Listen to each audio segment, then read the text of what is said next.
제가 어려서부터 많이 들었던 성경 말씀이 야고보서 1장 15절 말씀이었어요. 욕심이 잉태한 즉 죄를 낳고 죄가 장성한 즉 사망을 낳느니라.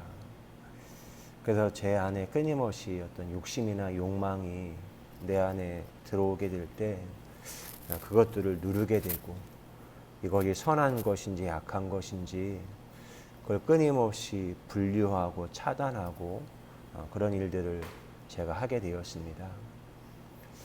영화 변호인에 등장하는 그 드라마 내용 가운데 거기에 학생운동도 아닙니다. 이에치카가 저술한 역사란 무엇인가 그 책을 읽었다는 이유로 그 학생들이 경찰에 끌려가서 보안당국에 끌려가서 무진 고문을 당하고 학대를 당하는 그런 모습들이 있었어요. 지금도 물론 그 법이 존재하지만 대한민국은 한국전쟁을 치르고 남북 분단을 경험하고 있고 극도의 그 냉전과 적대적인 관계 가운데 있을 때 그 체제를 지키기 위해서 국가보안법이라는 게 있었습니다. 근데 그 국가보안법이라는 것이 있음을 통하여서 우리가 대한민국 국민으로서 저 자신으로서 하면서 늘 일상적으로 행했던 것이 자기 검열, 자기 감시였습니다. 내 안에 있는 사상과 내 마음의 생각들을 함부로 표현했다가는 사상범으로 국가보안법에 의거해서 내가 처벌당할 수 있기 때문이었습니다. 2020년에 그 가족들과 신안여행을 하고 난 다음에 그때 지었던 시였어요. 지금부터 2년 반 전에 썼던 시인데 그 시들이 새롭게 제 마음속에 다가와요. 제목이 바람소리. 돈이 없어 사람이 없어 외로움이 왔나 사람이 보이지 않으니 돈도 메마른다. 빚내서 마중물을 붓고 펌프질하지만 샘물은 올라오지 않고 한숨만 올라온다. 외로움이 힘들어 외로울 틈을 주지 않았다. 외로움을 들키고 싶지 않아 외로움까지 검열하는 자기 착취였다. 숨이 막히는 답답함, 칼바람 가득한 겨울 들판에 서서 나만의 호흡으로 호호 불며 온기를 모은다. 어느새 쩔쩔매는 외로움 가운데 봄이 온다. 꽃이 피어 봄이 아니라 당신이 와서 봄이다. 창밖 바람 소리를 듣고 별을 친구 삼아 별곡을 부른다. 노래의 끝에 문이 열리고 바람길이 생기니 고독이라는 친구도 샘물이 터지며 시원해진다. 제가 이 자영업, 이 더하임을 하게 되어지면서 배운 것이 하나 있습니다. 그것이 바로 언어였어요. 문학의 언어, 시의 언어였지요. 저는 더하임을 하기 전에 뭐 한 50년 가까이 살았지만 시를 한 편도 쓰지 못했던 그런 사람이었습니다. 그러나 저의 인생이 전임 목회 과정 가운데 저의 인생이 파투 나는 것 같은 산산조각 나는 것 같은 그 아픔과 고통을 제가 경험했어요. 목회에 있어 중요한 것이 사람, 돈, 건물인데 저는 이 세 가지에 있어서 완전 공장 초기화하는 리셋을 저는 당하게 되었습니다. 그런데 오히려 역설적으로 저의 삶의 모든 게 산산조각나고 파투난 것 같은 상황 가운데 오히려 빈 여백과 빈 공백, 빈 시공간이 저에게 느껴지고 인식이 되고 저는 인정하게 되었습니다. 장자 양생주 편에 있는 이야기인데 중국 춘추 전국시대에 포정이 있습니다. 포정은 백정으로 그 소나 이런 짐승을 잡는 역할을 하고 있거든요. 그가 문해군 앞에서 소를 잡게 되었어요. 문해군은 기원전 371년 또 333년까지 산 사람인데 그가 소에 손을 대고 어깨를 기울이고 발로 짓누르고 무릎을 꿇으며 칼을 움직이는 동작이 정말 예술 같았어요.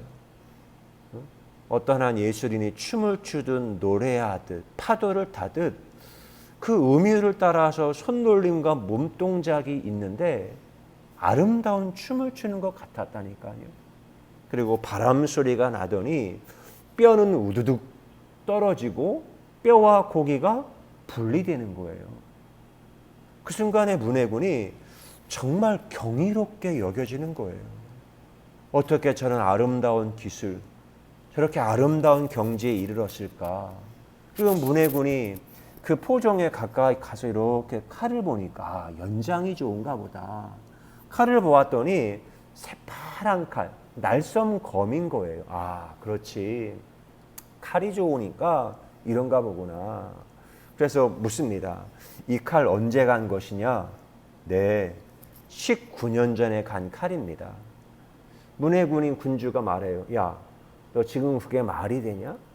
19년 전에 간 칼이 어떻게 날선 검처럼 이렇게 새파랗게 이렇게 날이 설 수가 있어? 하니까 그때 포정이 대답을 합니다. 소인이 어렸을 때 이 직업을 시작했을 때는 처음에는 소를 보면 소만 보였습니다. 그러니 칼을 어디에 대야 할지 찔러야 할지 그런 것을 전혀 몰랐습니다. 그렇게 소를 3년 잡으니 이제는 소가 안 보이고 뼈만 보입니다. 소가 오면 뼈가 이렇게 보이는 거예요. 마치 엑스레이 찍은 것처럼 뼈만 보입니다. 그리고 3년을 더 잡다가 보니까 뼈도 안 보이고 뼈와 뼈 사이에 공간만 보입니다. 그러니까 뼈와 뼈 사이에 공간은 비어 있고 칼을 찌르고 가르는데 빈 공간에만 칼이 가니까 칼은 두께가 없으니까 칼이 망가질 이유가 없는 거예요. 아, 이게 바로 신의 경지라는구나.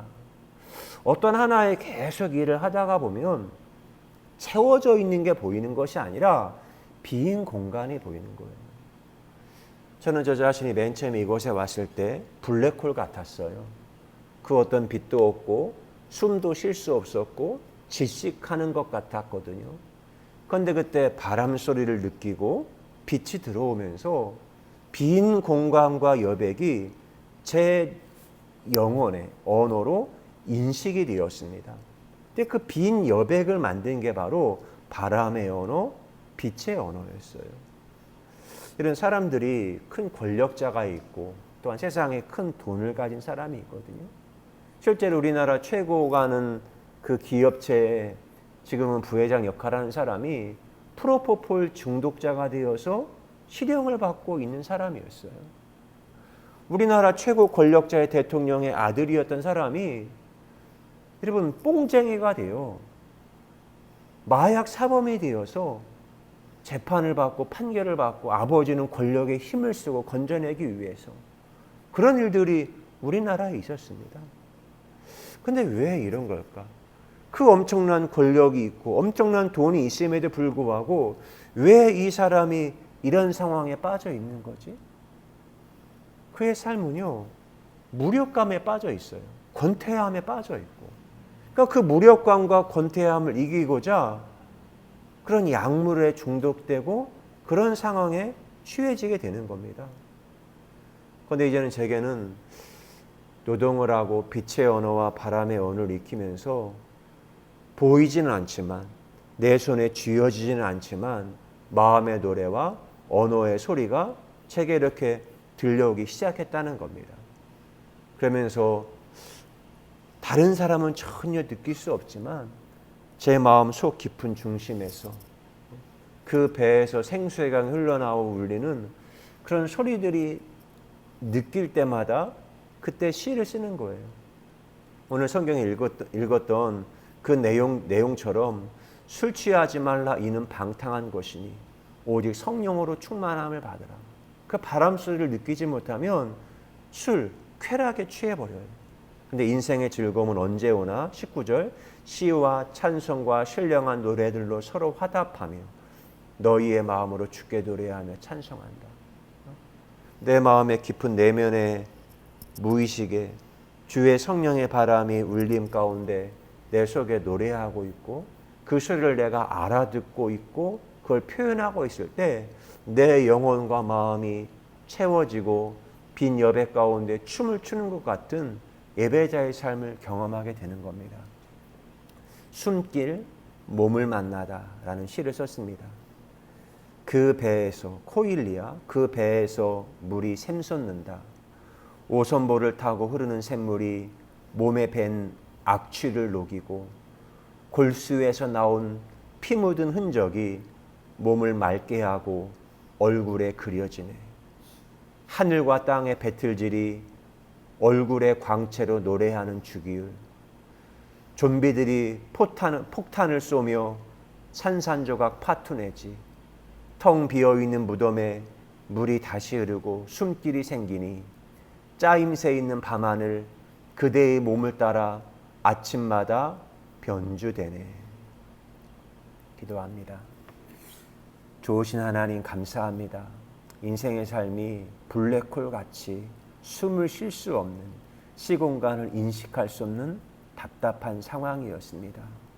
그때 하나님 산산조각 파토 난 것 같은 내 인생의 그런 파편들이 밤하늘과 땅에 아름다운 별자리가 되어 내가 어느 시공간에 서 있는지 알게 하시고 바람 소리를 따라 아름답게 하나님을 노래하며 시를 짓게 하신 하나님의 은혜에 감사합니다. 오늘 하루도 이 땅에 나를 두신 하나님의 소명과 그 떨림을 따라 내가 울림으로 응답하며 이 세계를 아름답게 시적 세계로 만들어가는 저희의 삶이 되게 하신 것 고맙습니다. 사랑합니다. 감사합니다. 예수 그리스도의 이름으로 기도드리옵나이다. 아멘.